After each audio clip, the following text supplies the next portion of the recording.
Hey, hi there boys and girls, and welcome back to the channel. Got some more Ace Mastery replays for you, sent in by some of the people who support the channel. Our first game is with Lewis Ilikoski from TFDC. He's rolling around in the SU-100 on Faust, and I do like this game from Lewis because sometimes TD replays can be a little bit dull. Especially if you know, the TD is not particularly active. They may well get a lot of damage in a game, but if they're not moving around the map, it does get a bit boring.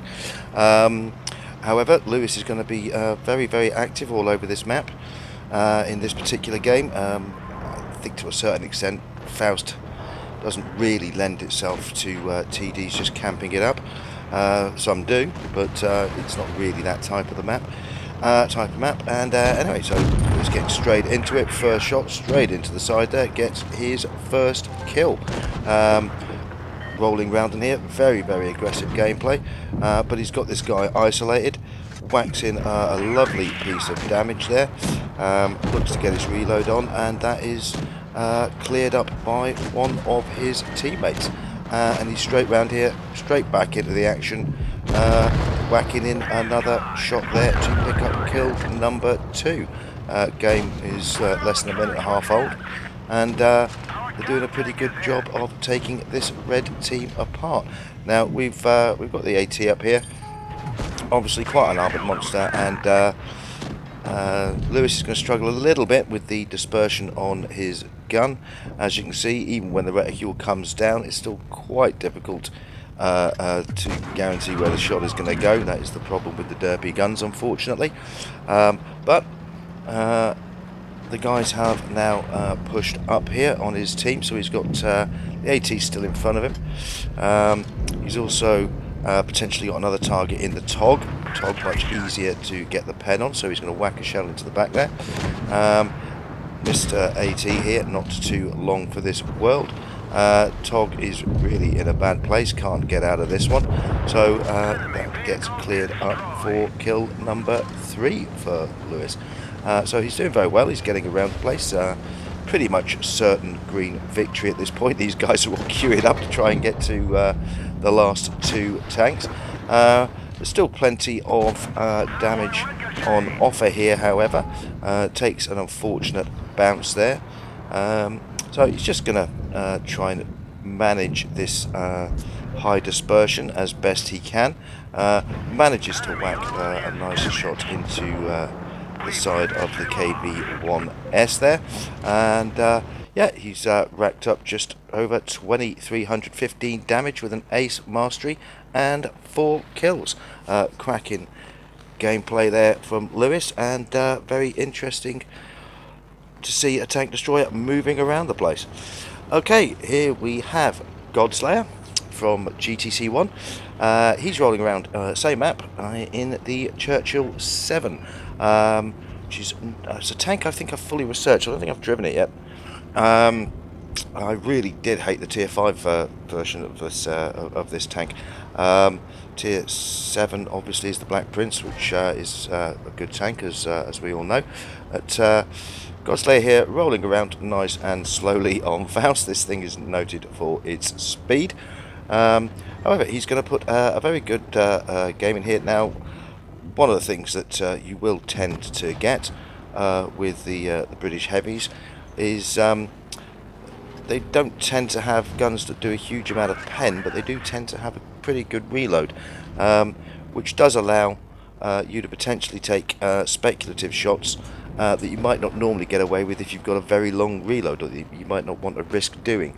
And you're going to see Godslayer do that very well in this game. So we've failed to connect with his first few shots. However, it is going to get a bit better. So Tiger 1 has pushed a bit too far forward here, and his teammates do a fantastic job of keeping this guy perma-tracked.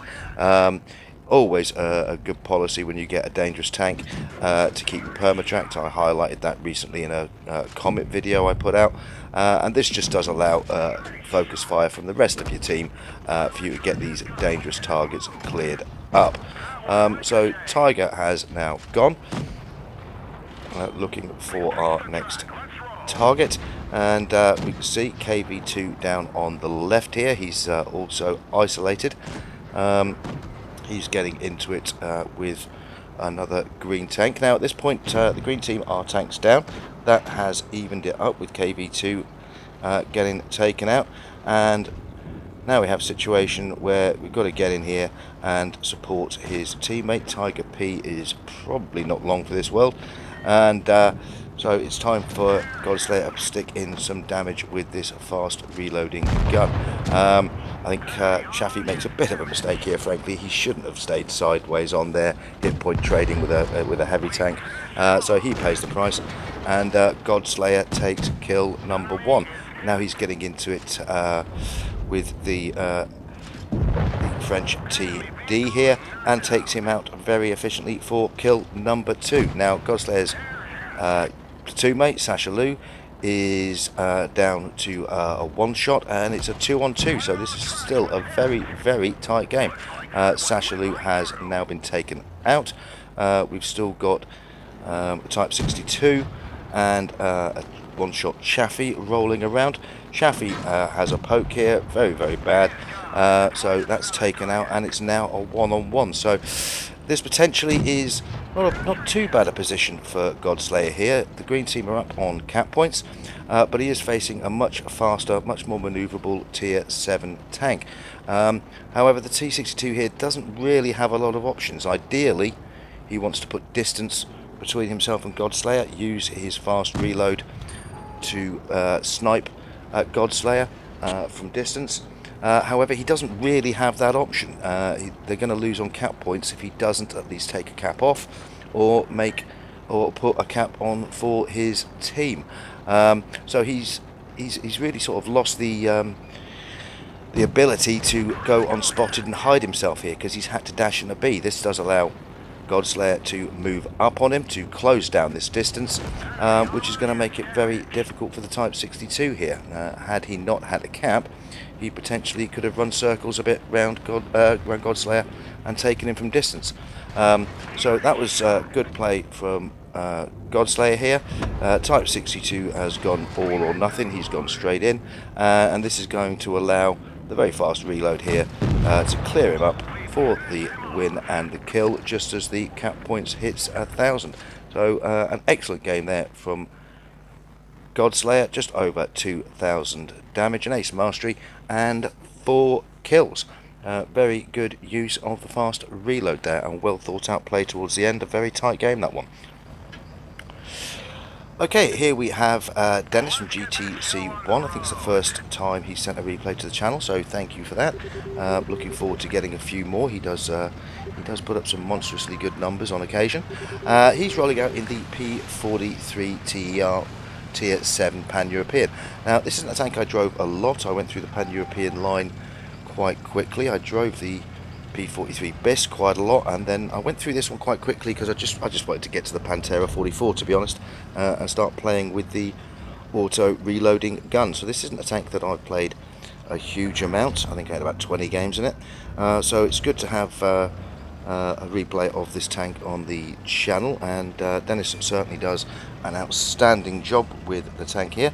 So he's driving around the flank here. Obviously, it's become apparent quite quickly that the red team are not going to challenge this flank, and this is excellent medium driving here. If you do see an unchallenged flank, I mean, this is where you just want to get round and get behind the back of the enemy heavies and TDs. Now, along the way, it comes across what appears to be an AFK tank. Now, my rule of thumb with regards to AFK tanks, if you don't have another target to shoot at and he's there, then shoot him. It might well be lag, he may well come back into the game, and in fact he just has.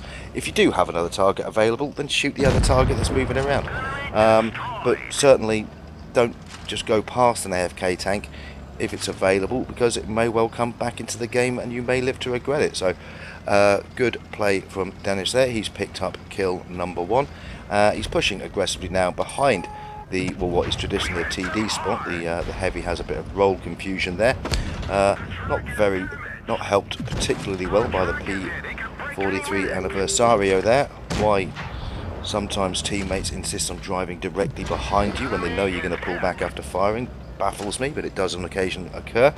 However, they're now doing exactly what they need to do, work together, get this gun working up, focus firing the same target, and getting that target cleared. So that's kill number 2 for Dennis. He's starting to whack up some good damage numbers now.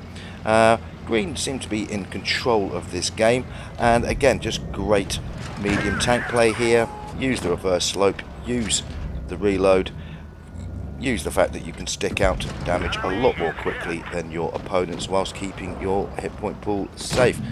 These guys are pulled into cover now, so again, great med driving, get round the flank and start pouring in the fire again.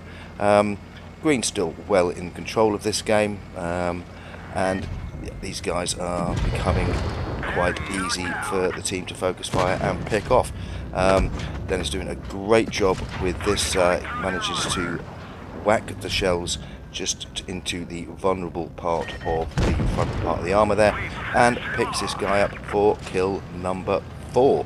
So absolutely guaranteed of the victory now. They are bases down, but there is only one tank remaining and he's spotted. So these guys are all going to rush over here and get the last enemy tank cleared up. And again, this is just classic, excellent medium tank driving.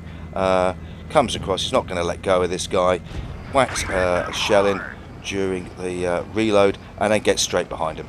There wasn't really a lot the enemy tank could do here, but again, just classic medium tank driving, exactly what you want to be doing. Stay close to the enemy tank if you can get behind him, then paint pretty pictures all over the back of his turret with your main gun, and that's exactly what Dennis has done here. Picks up kill number 5.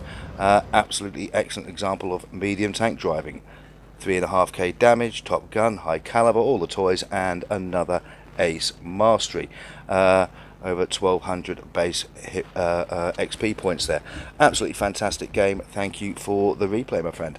I'd like to thank all of the contributors to the video this week, and to all of you who continue to watch and support the channel. And as always, good hunting, and bye for now.